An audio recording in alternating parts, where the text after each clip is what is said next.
Time to make good people live a little. Ain't like there's a law against it. Actually, in this town there is. You see, our mayor, she recently introduced the mini Eisenhower Decency Act. The what? No public kissing or handholding. No tight pants. No loud music. Well, looks like I'm gonna have to do something about this. A roustabout, which is me, moves in this really boring town and starts sort of shaking everything up. And he's disrupting all of Matilda's plans, and she does not like that very much. So I'm constantly trying to stop him and arrest him and like get rid of him, get him out of the town completely. So Chad, when he gets to town, Natalie falls in love with him instantly. But Dennis is in love with Natalie, and they're best friends. But he's really awkward, doesn't really know how to go about it until he meets Chad, who kind of teaches him how to raise his confidence a little bit. And then Miss Sandra, who also recently moved to town, Chad falls in love with her.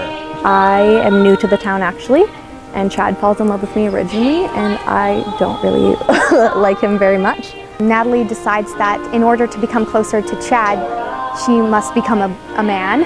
And so she puts on a beard and some man clothes, and she heads off and tries to become Chad's sidekick, which she succeeds in doing. And then Sandra falls in love with Ed, who is really Natalie cross-dressing to get closer to Chad.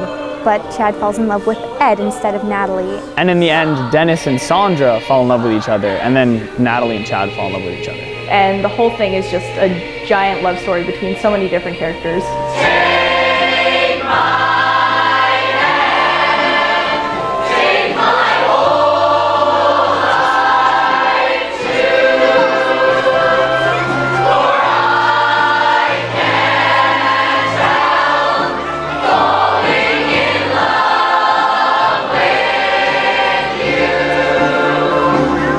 The actual musical book is based off of all Elvis songs, but the storyline is taken from Shakespearean comedies, so Twelfth Night, As You Like It.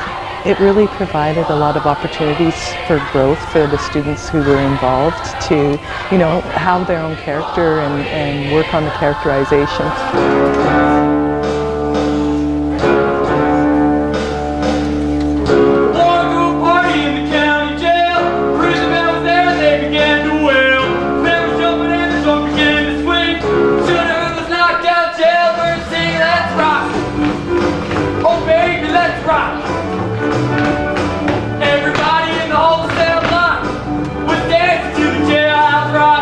So I took a lot of a jump because I'd only been ensemble before this, and I went right up into the lead role, which surprised everyone, even me. It's a lot more work than I had ever done before, so I had to put a lot more of myself into this role.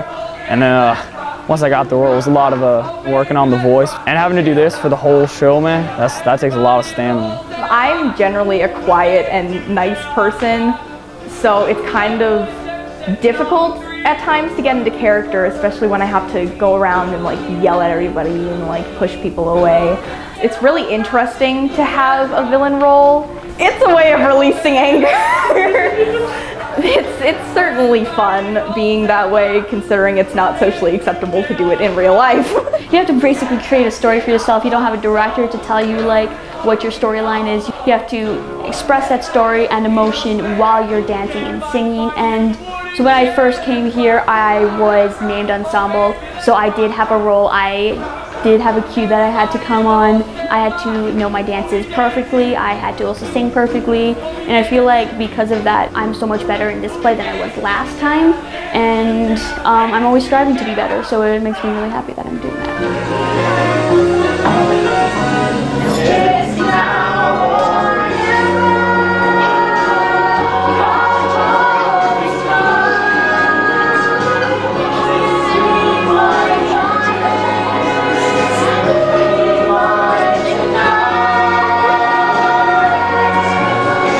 Usually when we come into the stage and we have finished doing the lighting and the sound and I've put all of that stuff in place, then that is when I hand it over to the stage manager and the stage crew to run the show.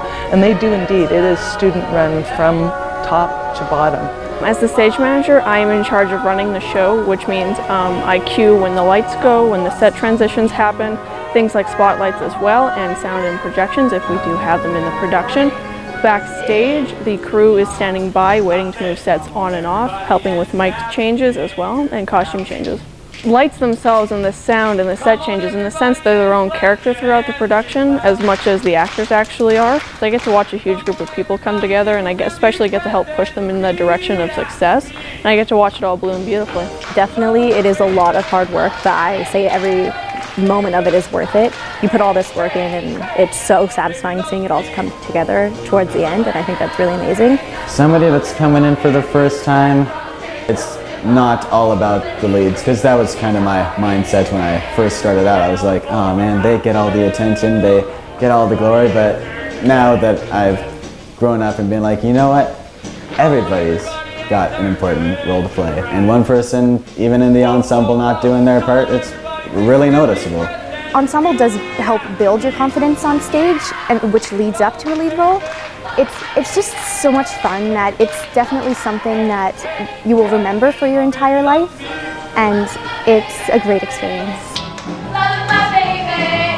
Hey, hey, hey, have my baby love. This is my 30th year of teaching in with Parkland School Division, and I took theater in Parkland School Division when I was in junior high and high school, and it changed my life because it showed me in a safe way how I could become more confident, how I could interact with people, how I could be empowered to work with other people to do amazing things.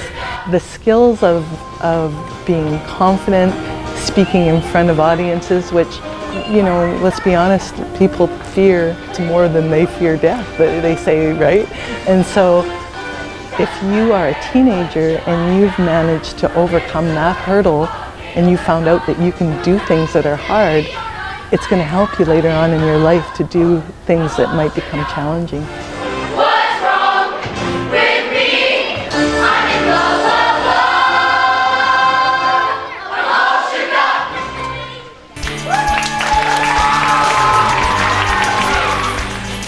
Parkland School Division, where the world opens up.